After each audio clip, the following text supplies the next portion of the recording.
Parliamentary assistant from Beaches East York has 5 minutes. Well, thank you, Speaker. And of course, I want to thank the member opposite for his question on a landfill that is in his riding, which is known as ED19. And let me start by saying that in the Ministry of Environment and Climate Change, we take this matter very, very seriously, and that we are committed to continuing to ensure that the site owners engage with local and Indigenous communities on this issue. And Speaker, before I get into the facts, I would like to note that environmental assessments for the ED19 landfill remain valid, but only, and I stress, only if the proposed landfill is constructed as it was originally cited and designed. Now, this is the key here, Mr. Speaker. If there are any adjustments to the approvals, my ministry will review any proposed changes to ensure that they protect human health and the environment. Now, I'd like to provide a little background, an overview of the facts of this issue. In 1997, it's true, 20 years ago, the ministry approved an individual environmental assessment with consultation for the ED19 landfill site. But after reviewing a detailed cost-benefit analysis, the United Counties of Leeds and Grenville failed to justify the cost of development at that time, and the site was never constructed. In 2012, the counties entered into an agreement with Tomlinson Environmental Limited, a waste management company, to oversee the county's current waste management strategy. And as part of that strategy, Speaker, Tomlinson proposed a partnership with the counties to develop the previously approved ED19 landfill site, which would then be owned by the counties and operated by Tomlinson.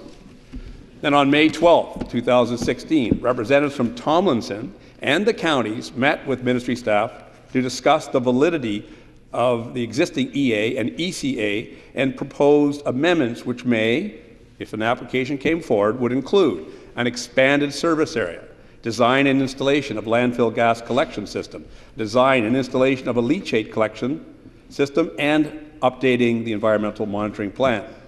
But let me be clear, Speaker, while the current environmental assessment and environmental compliance approvals for the site are still valid, the ministry will, I underscore will, require a new assessment if changes are made to the project.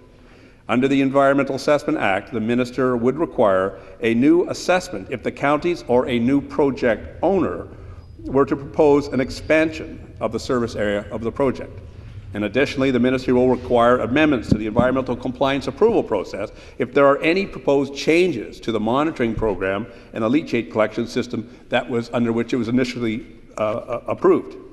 The ministry would also conduct a very detailed technical review of any amendment applications that, should they be made, to the original environmental compliance approval. So our reviews will ensure that human health and the environment are protected and will ensure the site is built in accordance with current provincial standards. But we understand the counties now intend to sell the site. If they do, the new owners will be responsible for completing all the required studies requested by the ministry on any application of changes. And on February 16, 2017, the ministry staff attended a public meeting hosted by the counties to share information and to address questions and concerns from the public. The ministry sent a letter to the counties on March 30, 2017 to request that they confirm that the original environmental assessment is still applicable and they would provide a report. But then on September 2017, the United Counties of Leeds and Grenville passed a resolution at a council meeting to recommence negotiations for the sale of the site. The counties have confirmed their intention to have any purchaser of the site complete the report requested by the ministry to confirm that there are no significant changes in the undertaking. So if developed, the ED19 site proceeds, if development proceeds, the ministry will review additional information provided about the environmental assessment.